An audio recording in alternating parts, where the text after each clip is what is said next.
नमस्कार मित्रों, मैं कुलदीप वर्मा अपग्रेड एजुकेशन में आपका हार्दिक स्वागत करता हूं। और फिर से आज ये क्लास अपग्रेड एजुकेशन के साथ साथ केपी ऑनलाइन क्लासेस में भी हो रही है। Upgrade education plus KP online classes में दोनों साथ हो रही है। जितने से जितने लोग जुड़ सकें जल्दी जल्दी आ जाइएगा, ठीक है। आज की क्लास ये वर्णमाला की अंतिम क्लास होगी। इसके बाद कल आपको प्रैक्टिस सेट कराया जाएगा। आज की क्लास आज की क्लास केवल होगी वर्णमाला की, और वर्णमाला के बाद कल आपकी प्रैक्टिस होगी। कल प्रैक्टिस होगी आपकी राजपाल सिंह की बुक की, कल प्रैक्टिस की जाएगी। तो जितने जितने लोग जुड़ गए हैं जल्दी जल्दी जुड़ जाइएगा। कल केवल राजपाल सिंह की बुक की प्रैक्टिस की जाएगी, ठीक है ना। जल्दी जल्दी आ जाइएगा सभी लोग और हम क्लास को आगे बढ़ाते हैं। जितने लोग भी आ गए हैं वो सभी लोग आ जाइएगा और सब लोग हाय लिख दीजिएगा एक बार आकर के।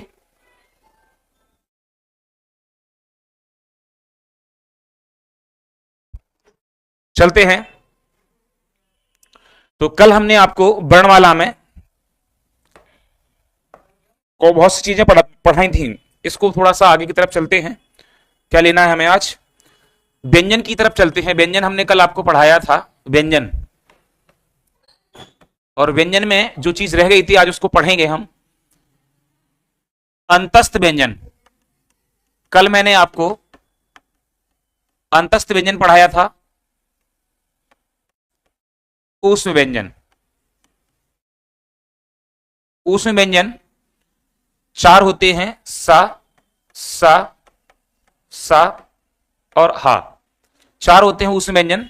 तो सा, सा और शा और हा, इसको दो भागों में बांटा जाता है। ऊष्म संघर्षी, बहुत बार पूछा गया है पेपर में, इसको भूलना नहीं भैया। ऊष्म संघर्षी। और हा होता है जो काकल्य वर्ण, काकल्य व्यंजन। ऊष्म संघर्षी और काकल्य व्यंजन, ठीक है। जितने लोग जुड़ रहे हैं भैया आ जाइएगा सभी लोग, और साथ में सभी लोग बोल दीजिएगा। एक बार कमेंट जरूर करते रहिएगा ना, कमेंट बताते रहिएगा भैया हम आ चुके हैं। प्रेजेंट ही दे दीजिए अपनी अपनी सभी लोग, ठीक है ना। आगे की तरफ चलते हैं। जैसे कि उस व्यंजन हमने पढ़ लिए शा, सा, शा और हा। इनका उच्चारण स्थान पढ़ना है। उच्चारण स्थान जरूर पढ़ना है इनका। क्या होता है उच्चारण स्थान? उच्चारण स्थान पढ़ना है इनका। क्या है उच्चारण स्थान, ठीक है ना। समझते हैं। शाह, सा का उच्चारण स्थान बेटा तालु होता है। इसके बाद सा, इसका उच्चारण स्थान मूर्धा होता है। इसके बाद सा, इसका उच्चारण स्थान दंत होता है। और इसके बाद ये हा है, इसका उच्चारण स्थान कंठ होता है। कई बार पेपर में पूछा गया है, उच्चारण स्थान जरूर पूछ लिए जाते हैं, तो ध्यान रखना है।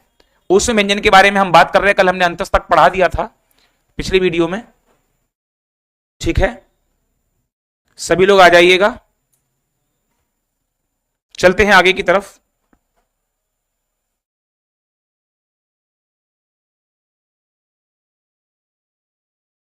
प्राण या वायु के आधार पर, प्राण या वायु के आधार पर व्यंजनों का वर्गीकरण, है ना। प्राण और वायु के आधार पर व्यंजनों का वर्गीकरण। व्यंजनों का वर्गीकरण समझना है ये, ठीक है ना। व्यंजनों का वर्गीकरण किस तरीके से है? नंबर एक है, दो तरीके से इसका वर्गीकरण भैया। नंबर एक है आपका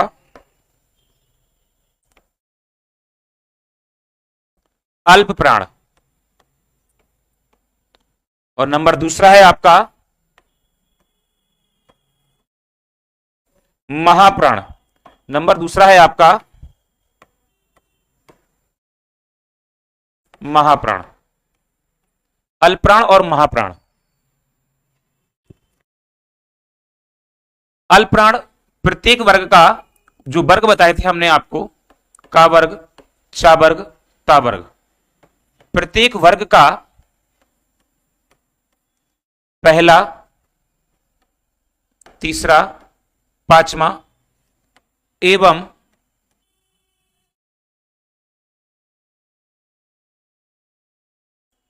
अंतस्थ व्यंजन, ठीक है ना। महाप्राण की अगर बात कर लें तो प्रत्येक वर्ग का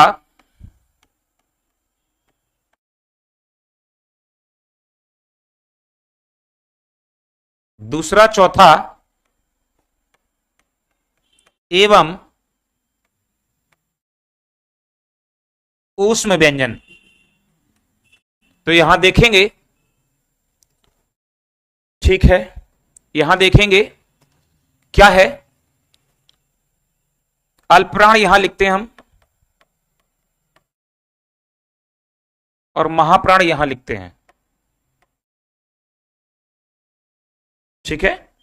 अल्पप्राण का पहला वर्ण होता है गा, तीसरा वर्ण होता है और इगा पांचवा वर्ण होता है, चा, जा, इया, टा, डा, णा, ता, दा, ना, पा, बा और मा।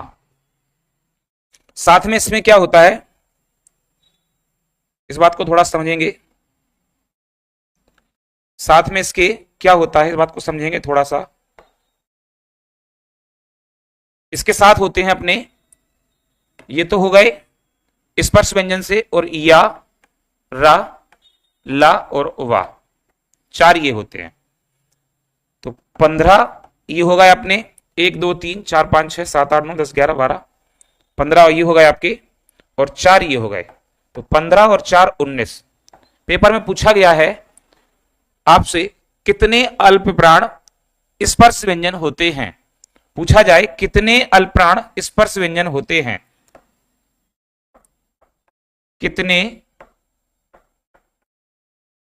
अल्पप्राण स्पर्श व्यंजन होते हैं, ठीक है ना। तो आपका आंसर 19 होगा। महाप्राण की अगर बात करें, महाप्राण गा होगा, घा होगा, छा होगा, झा होगा, ठा होगा, ढा होगा,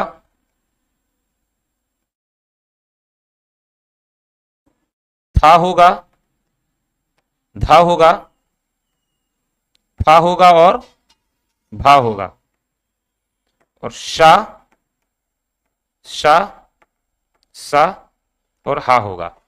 इस तरीके से अगर आप इनकी संख्या की बात कर लें तो आंसर हो जाएगा 14। और अगर हम 33 व्यंजनों की बात कर रहे हैं टोटल, तो आपके 19 अल्पप्राण हैं है, और साथ में 14 महाप्राण व्यंजन है, इस तरीके से। और अगर टोटल करेंगे तो आपका पूरा 33 हो जाएगा, ठीक है ना। चलिए, नैन्सी सब हरे, ठीक है, गुड इवनिंग, गुड इवनिंग। सभी लोगों को शेयर कर दीजिएगा भाई, ठीक है, स्क्रीनशॉट कर लीजिए इसका और आगे तरफ चलते हैं, ठीक है।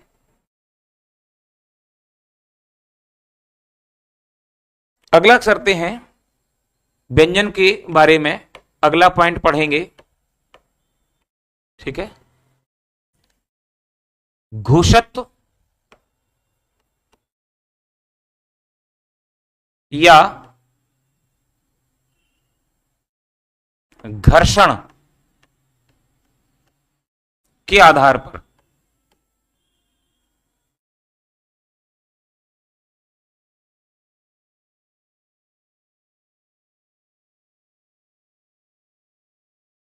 व्यंजनों का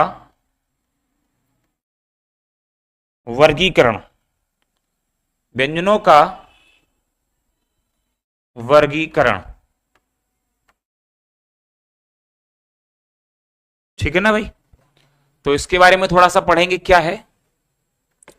पहला है आपका अघोष। आ माने होता है बिना और घोष माने होता है घर्षण। इसमें कोई बाह्य प्रयत्न ना लगे, इसको बाह्य प्रयत्न भी कहते हैं भाई, बाह्य प्रयत्न के आधार पर इसको इसको ही कहते हैं। ठीक है ना भाई। तो पहला होता है आपका अघोष और दूसरा होता है आपका सघोष। ठीक है ना भाई। चलते हैं इसके बारे में। अघोष होता है प्रत्येक वर्ग का पहला दूसरा व्यंजन एवं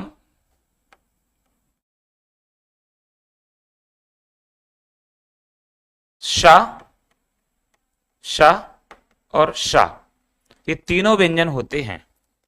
और सघोष की अगर बात करें तो प्रत्येक वर्ग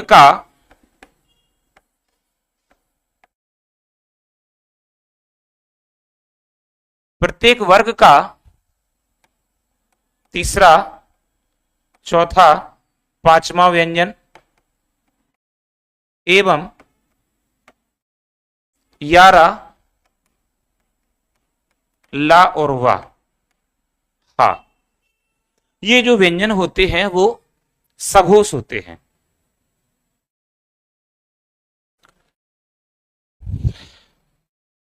चलते हैं आगे की तरफ। ठीक है।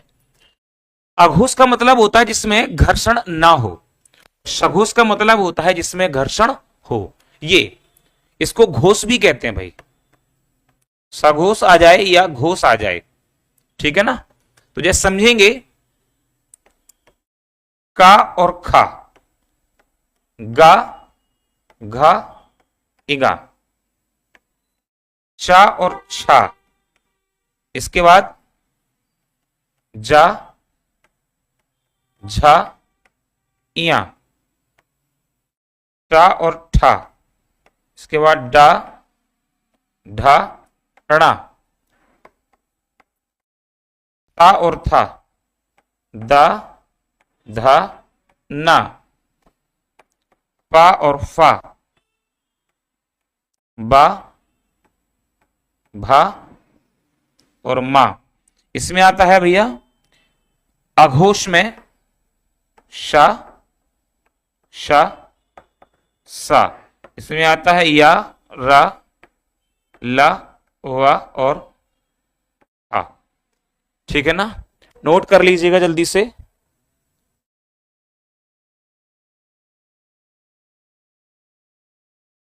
चलते हैं आगे की तरफ, स्क्रीनशॉट कर लीजिएगा। ठीक है।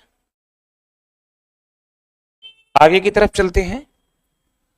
ये व्यंजन जो थे हमने आपको पढ़ा दिए, अब अतिरिक्त व्यंजन की बात कर लेते हैं। अतिरिक्त व्यंजन कल हमने आपको पढ़ाए थे। एड़ा होता है और एढ़ा होता है, दो होते हैं, एड़ा और एढ़ा होता है। ठीक है ना। इनमें ये देखना है सघोष, अघोष, अल्पप्राण, महाप्राण जो भी है। ठीक है। तो ये दोनों ही ध्यान रखना है सघोष हैं, दोनों ही क्या है, सघोष हैं। और ये अल्पप्राण है और ये महाप्राण है। ये अल्पप्राण और ये महाप्राण है।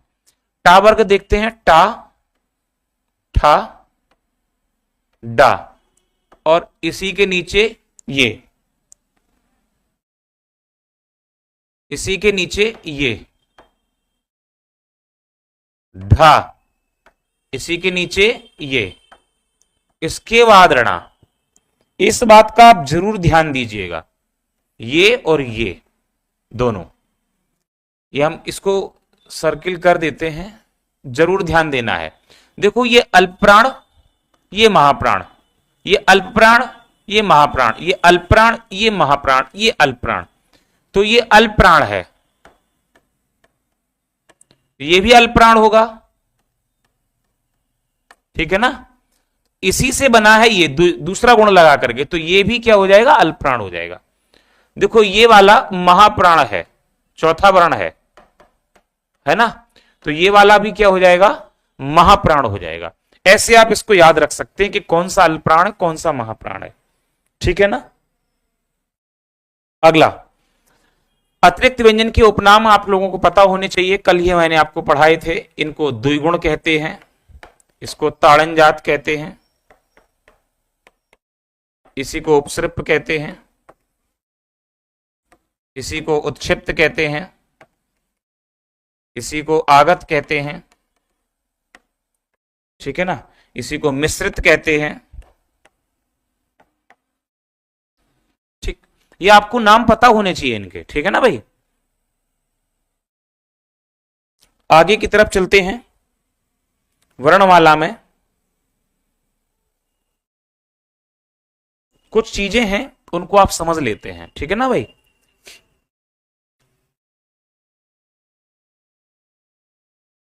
अकह, विसर्ग, कंठराम, ये चीज जो हम लिख रहे हैं आज, ये आप कभी नहीं भूलेंगे। इससे आपके सारे उच्चारण स्थान क्लियर हो जाएंगे, ठीक है ना। अकह, विसर्ग, कंठराम,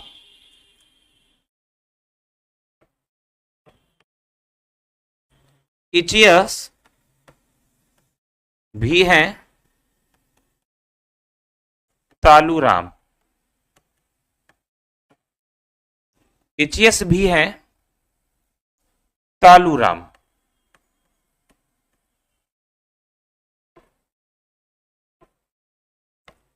रिटस जानो, मूर्धा जी,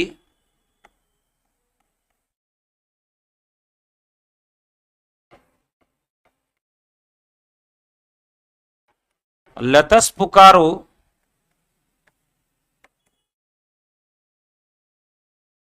दंत जी।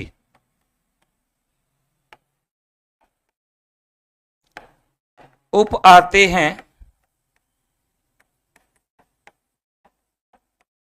ओष्ठ में केवल व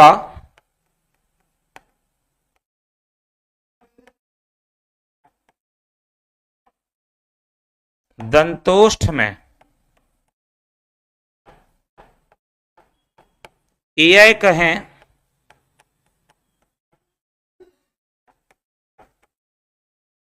कंठ तालु, इधर लिख देते हैं इसको, ओव कहें,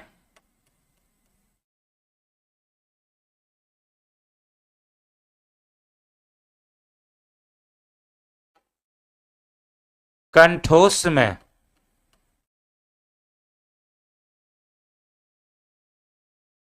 नासिका से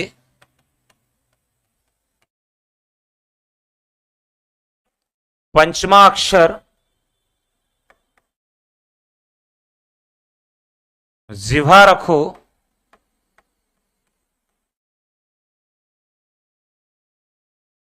प्रकोष्ठ में। इस तरीके से आप हिंदी के सभी वर्णों के उच्चारण स्थान याद कर सकते हैं, ठीक है ना भाई। इस तरीके से आप हिंदी के सभी वर्णों के उच्चारण स्थान याद कर सकते हैं। जैसे छोटा आ, इसका मतलब समझो भाई, मतलब भी समझा देते हैं हम आपको।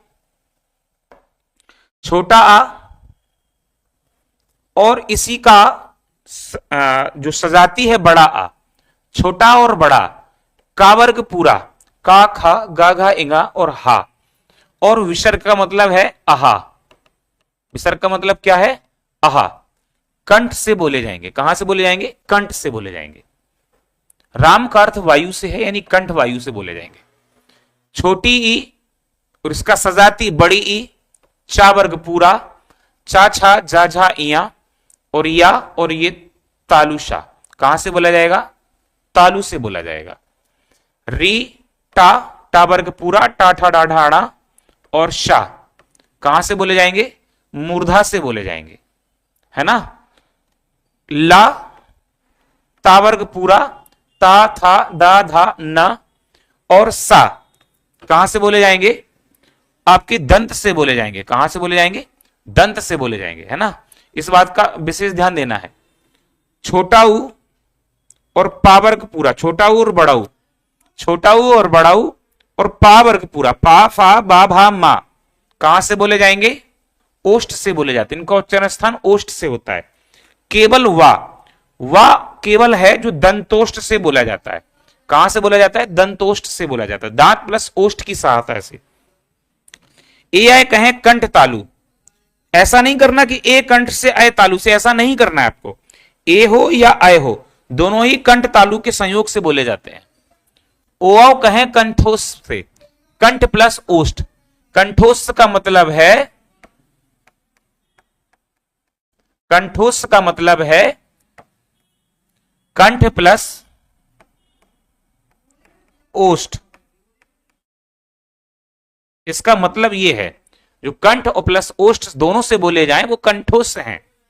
नासिका से पंचमा अक्षर, पंचमा अक्षर देखो, पंचमा अक्षर होता है इंगा, इया, अणा, ना और मा। पंचमा अक्षर ये होते हैं। नासिका से पंचमा अक्षर, ये पंचमा अक्षर है। जिभा रखो प्रकोष्ठ में, जब आप इसको जब बोलते हैं तो आपके मुंह में आपकी जीभ होनी चाहिए। यही है इसका पूरा। हिंदी के सभी वर्णों का उच्चारण स्थान कहां से क्या बोला जाता है हमने आपको बता दिया है। चलते हैं आगे की तरफ।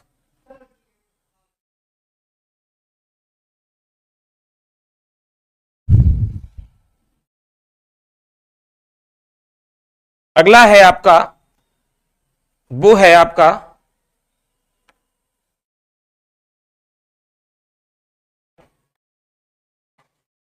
अयोग वाह।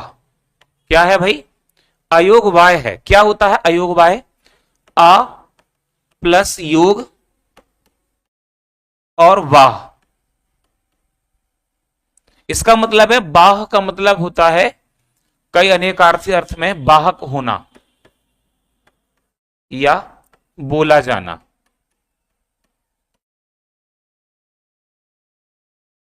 ठीक है भाई, बोला जाना। आ माने होता है बिना, योग माने सहायता के या जोड़ के, यानी कि बिना किसी सहायता या बिना किसी जोड़ के बोले जाए वो अयोग्यवाय हैं। किशोरदास वाजपेयी जी हैं, किशोरदास वाजपेयी जी, किशोरदास वाजपेयी जी हैं।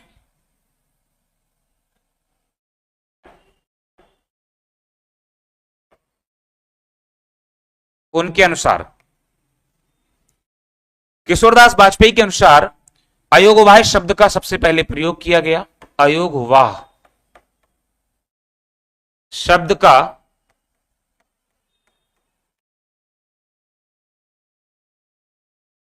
सर्वप्रथम प्रयोग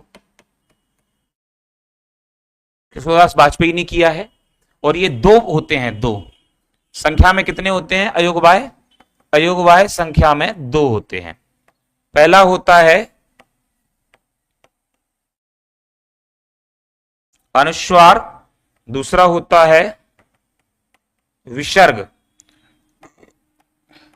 अंग और आहा, इस तरीके से अयोग्यवाह का विभाजन है। ठीक है, जरूर ये आपको समझना है किसने दिया है, अयोग्यवाह शब्द किसने दिया है, अयोग्यवाह होते क्या हैं, ये ध्यान से समझना है भाई, है ना। अयोग्यवाह क्या है और किसने किया है, इसके बारे में थोड़ा सा जरूर गौर करिएगा। ठीक है, आज बहुत कम लोग आए हैं सेशन में, बहुत कम लोग आए हैं आज सेशन में। कोई रीजन रहा होगा जरूर ना आने का।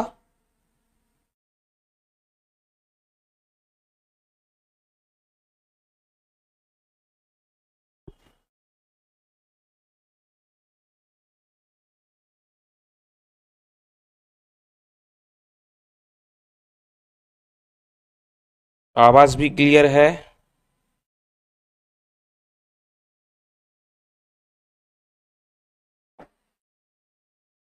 चलते हैं आगे की तरफ। ठीक है, अब जो कुछ रह गया है उसको समझ लेते हैं। ठीक है ना, हिंदी वर्णमाला में जो चीजें हमारी रह गई हैं उनको समझ लेते हैं कि कुछ कुछ तत्व हैं जो हिंदी वर्णमाला के अंतर्गत रखे जाते हैं, थोड़ा सा उन्हें समझ लेते हैं। ठीक है, विशेष तत्व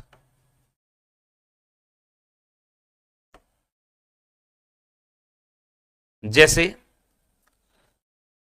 सबसे पहले हिंदी के व्याकरणकर्ता कौन है? हिंदी के व्याकरण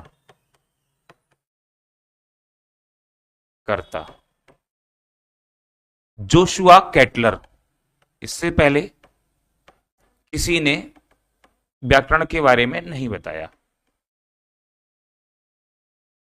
जोशुआ कैटलर, ये ठीक है ना। और अगर आपसे पूछा जाए कि हिंदी वर्णमाला में ध्वनियां, तो ध्वनियों के बारे में अगर हम बात करें तो कुछ ध्वनियां ऐसी हैं जैसे का, खा, गा, जा और फा। इन्हें आगत ध्वनि कहा जाता है। आगत ध्वनि, इन्हें आगत ध्वनि कहा जाता है। तो आगत ध्वनियों की का, खा, गा, जा, फा के बारे में अगर हम थोड़ा सा जानेंगे तो ये फारसी ध्वनियां हैं। फारसी ध्वनियां हैं। अब इनके बारे में पॉइंट बना के लिखेंगे। इन फारसी ध्वनियों को, फारसी ध्वनियों को हिंदी की लिपि देवनागरी में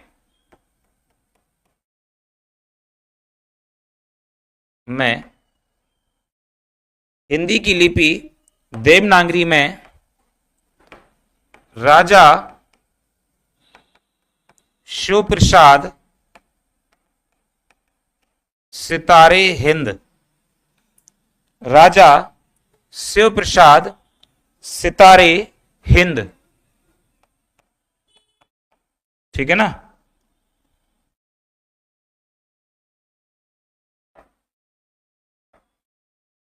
राजा शिव प्रसाद सितारे हिंद, इन्होंने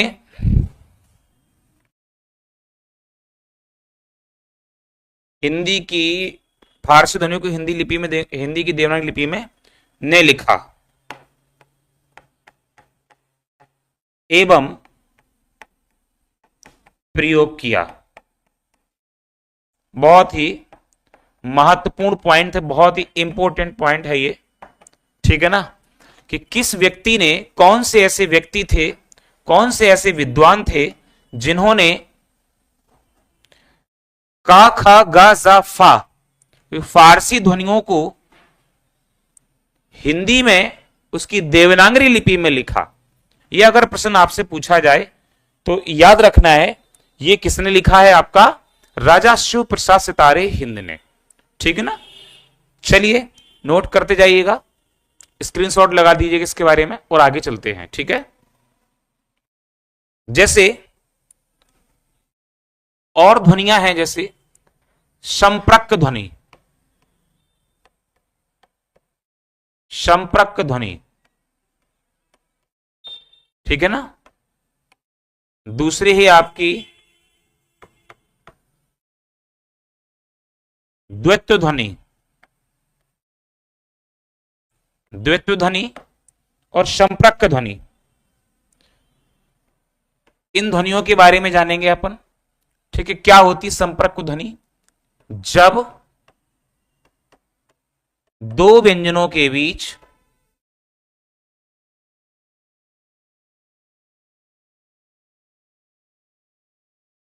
जब दो व्यंजनों के बीच कोई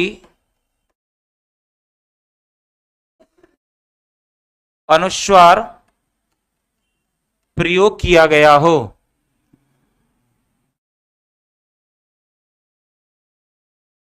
अनुस्वार ध्वनि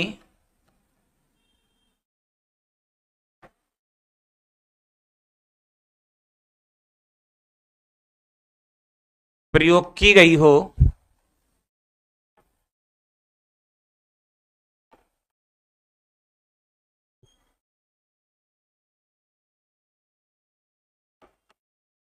की गई हो उसे संपर्क ध्वनि कहते हैं।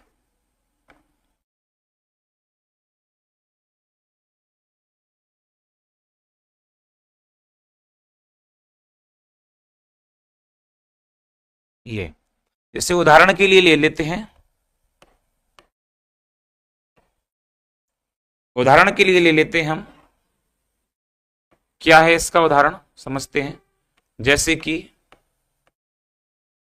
संबल, कंबल,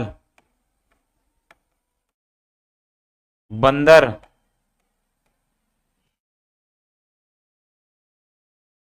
ठीक है ना।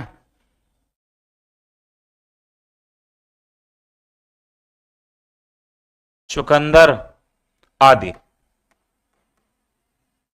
ठीक। आगे अगर द्वित ध्वनि की बात करें तो क्या होती है द्वित ध्वनि, इसको थोड़ा समझेंगे। जब एक ही ध्वनि का द्वित हो जाए, द्वित हो जाए, उसे द्वित्व ध्वनि कहते हैं।